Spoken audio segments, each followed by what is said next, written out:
नमस्कार, मी डॉक्टर शिवारी वाघ, संचालक aspire education institute, Chhatrapati Sambhajinagar. विद्यार्थी मित्रांनो, एक अतिशय महत्त्वाची नोटीस जी आहे तर MCCने या ठिकाणी रिलीज केलेली आहे. आपण या ठिकाणी बघू शकता, ही आजच्या डेटची नोटीस आहे, दुपारी आज आलेली आहे. अर्जंट अटेन्शन कॅन्डिडेट्स अशा पद्धतीचं याला टायटल आहे. नेमकी नोटीस कशाच्या संदर्भानं आहे ते आपण या ठिकाणी पाहणार आहोत.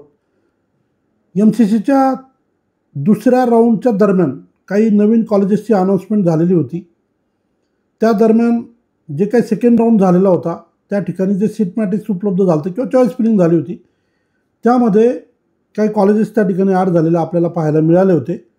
परंतु ESICचे कॉलेजेस त्या ठिकाणी उपलब्ध झालेले नव्हते. तर त्याच संदर्भानं आणि अजून काही ॲडिशनली सीट्स त्या ठिकाणी वाढलेले आहेत, त्या संदर्भानं ही नोटीस असणार आहे. त्यामुळे आपण हा व्हिडिओ शेवटपर्यंत पहा आणि गरजू मुलांना नक्की शेअर करा.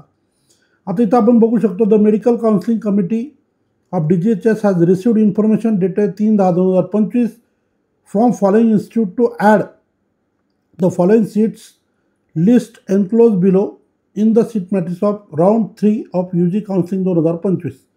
थोडक्यात काय, MCCला काही कॉलेजेसच्या वतीनं त्यांचे जे सीट्स आहेत ते ॲड करण्याच्या संदर्भाने त्या ठिकाणी विनंती करण्यात आलेली होती. त्याच संदर्भामध्ये तर एक सीट मॅट्रिक्स जे येतं आपल्याला इथं पाहायला मिळते, जे ॲडिशनल सीट्स आहेत त्या ठिकाणी ॲड झालेलं आपल्याला पाहायला मिळतात. The seats mention below have been added in the seat matrix of round 3 of UG counselling 2025. Candidate can now exercise choice filling for the below mentioned seats. Further, some more seats may be added, hence the choice filling for round 3 is extended till further instructions. Candidates are advised to remain in touch with MCC website for further updates. याच्याशिवाय सुद्धा अजून काही seats वाढू शकतात.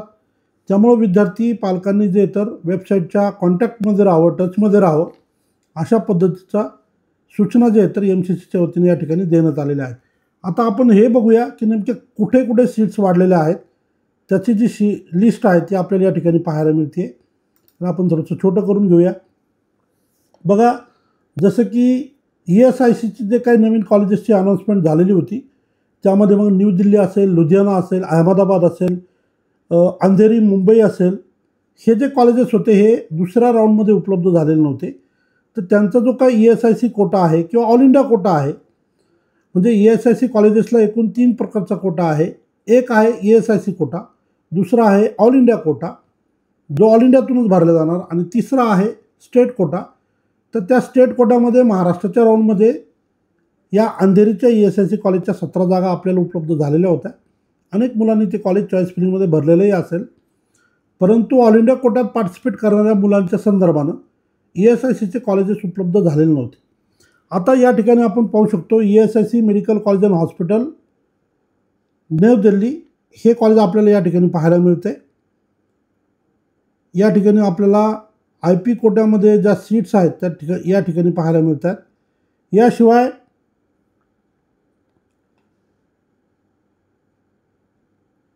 दुसरं जे college आहे ESIC medical college Noida, हे सुद्धा कॉलेज आपल्याला या ठिकाणी आता पाहायला मिळतं आहे.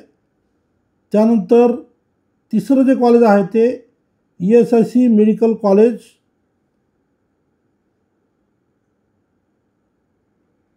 हे पण तेच कॉलेज आहे जे आपण अगोदर बघितलं.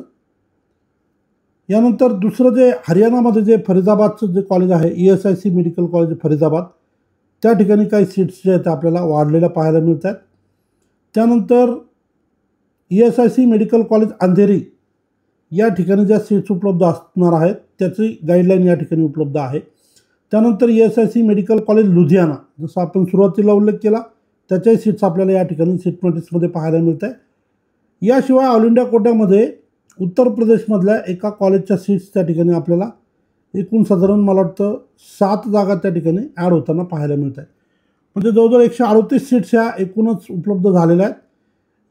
यापैकी मेजर सीट्स या ESIC मेडिकल कॉलेजच्या होत्या, जे की ESIC कॉलेजेसला LOP मिळाली, परंतु हे कॉलेज ऑल इंडियाच्या चॉईस फिलिंगच्या प्रक्रियेत उपलब्ध होत नव्हते. आता मात्र ते उपलब्ध झालेले आहेत. परंतु याच्यात अजून एक टेक्निकल विषय आहे, तो तुम्हाला सांगतो.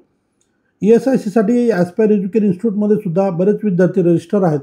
आपण जेव्हा त्यांची चॉईस फिलिंग करायला घेतली तेव्हा ESIC कॉलेजेसचं जे ऑप्शन आहे ESICचं ते निवडल्यावर लगेच ESICचे कॉलेज आले नाही. आपल्याला ऑल जे कॉलेजेसची लिस्ट आहे ती बघावी लागली आणि त्यामध्ये मग हे कॉलेज आपल्याला त्या ठिकाणी उपलब्ध होते आणि ते आपण आता मुलांसाठी ॲड केलेलं आहे.